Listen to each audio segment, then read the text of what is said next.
we're out there acting as a developer. We're making it one-stop shopping so it gets done, don't leave. We retained a 23,000 square foot building, and we have 5 acres in the front. We've got grants, $300,000 for the rail improvements. We worked with the town of Athens in a very cooperative fashion to obtain this secret process. And again, we worked and found this project. This property was not within the IDA's job description, the executive director's job description. Site plan approval, subdivision approval, building permit process. And what the real benefit, I think, eventually would be the ability to have a piece where Peckham is on the waterfront, being able to be used for maybe some type of use of the river. I mean, I find Athens incredibly charming. If that facility is cleaned up, it just adds to the community that we can have. So again, those 3 projects were what drove the bonus. Okay, we may disagree on the amount, but that's what drove the bonus. So let's talk about what we got. What we got for those 3 projects: $44,300,000 of investment, 424 new jobs, $18,787,000 of new payroll into this community. 225 retained jobs. Remember, your retained jobs become just as important as your new jobs.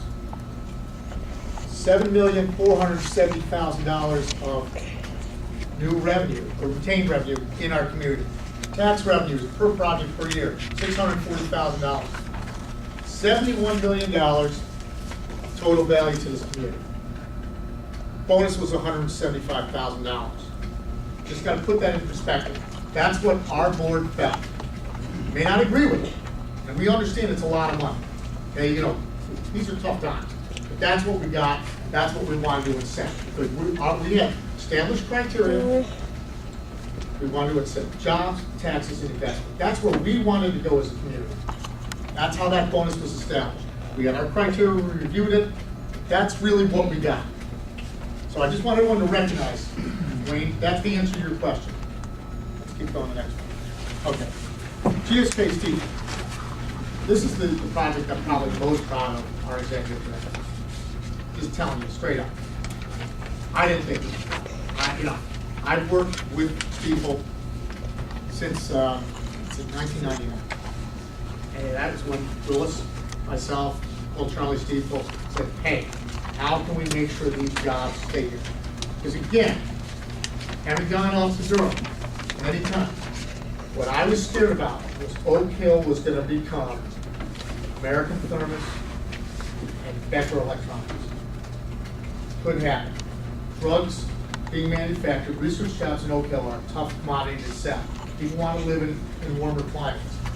This is something we identified back in 1999 as something we needed to keep, because you know what happens when you go up that road into Durham. You know, some of the hotels are in poor condition, the blight that you see. This property could turn into that. We needed to do everything in our power to be sure that they stayed and became a viable force. We have $56 million in private investment, 211 jobs. I mean, this is a critical thing in an area where if they go, you're not going to replace it. It's a key local manufacturing plant. We identified them in 1999. We went to them and said, what can we do to make you competitively advantaged? How can we help you?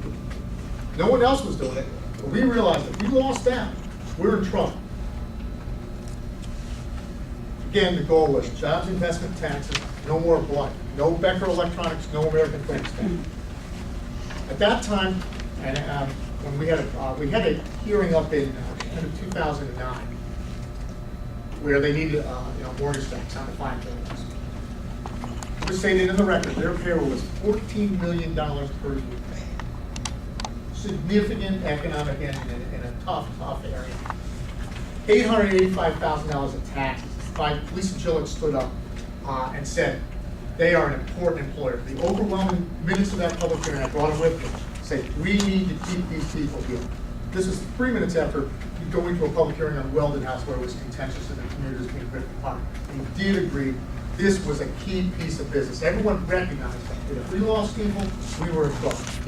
I'll give you I brought the minutes if you want to read them. I think, people realize, if they leave, we're in trouble, because everyone knew, Becker Electronics, I only brought a couple of them. But you can just read them, I just, want you to know. So, GSK buys Stiefel in 2009, summer of 2009. They announced the closing plan in November 2009.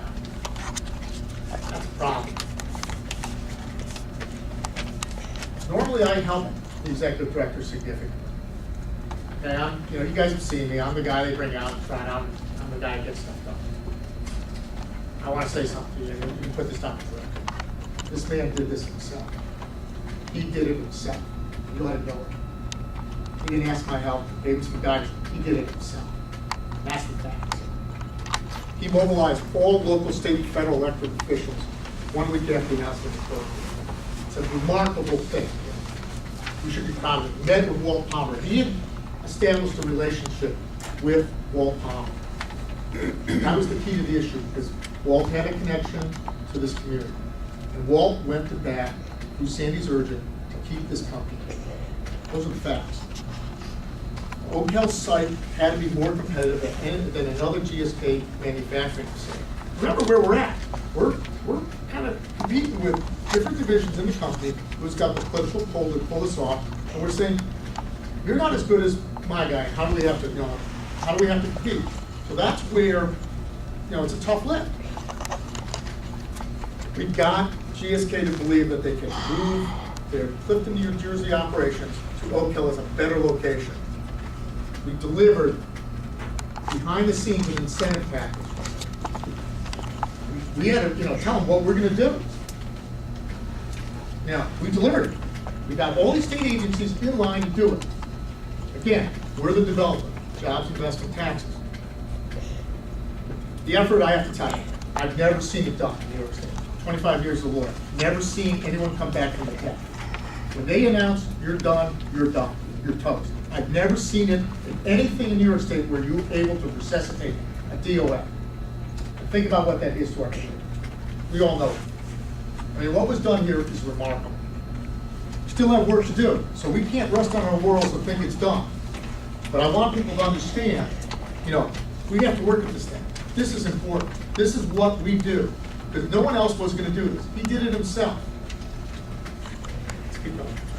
Okay, let's put, you've heard my speech, my last speech. I'm a little passionate about it, in case you didn't tell. What do other economic developers make? Mathis total average annual compensation, including bonus, $147,517. A lot of money. Okay, put it on the table, it's a lot of money. But in comparison to what other executive directors make, statewide salary, the average is 166, so we're within the range of the average, and 150 on the New York State IDA wage and base salary. But again, remember what they are. I receive an application, I process exemptions, I don't act as a developer. None of them act as a developer, and that's the difference. So the GC IDA base salary of 131,325, it's a lot of money. We hear you. But it's within the range. There are court cases, as long as you're within the range, that's what it is. Conclusion. The IDA executive director is within the range of comparable entities that perform development approval functions. Okay, and it's in the average range for regular traditional IDAs, but that doesn't include the performance of the development functions. Okay, I mean, again, we've been tremendously successful, I think, in OA, jobs, investment, taxes. Yeah, it's a large salary. I recognize it. I think we all do. That's what Bobby said. But we did have tremendous results. And the key thing is, we can't let this issue become an issue that divides us. We need to be united because, again, we have to have an economic development function that allows us to work together and move forward as a community. Next one, please. Okay. We heard you. We heard you loud and clear. Okay. We understand. What we're going to do for 210, we're going to have a cap on the bonus. Okay? We heard you. This community, we're struggling. Everyone's struggling. We can't have lavish lifestyles. We're going to have a cap on the bonus. We're going to work. The second piece is we're going to work with the Public Authorities Board and this legislature, or committee of the legislature, to come up with fair total compensation that allows this entity to be considered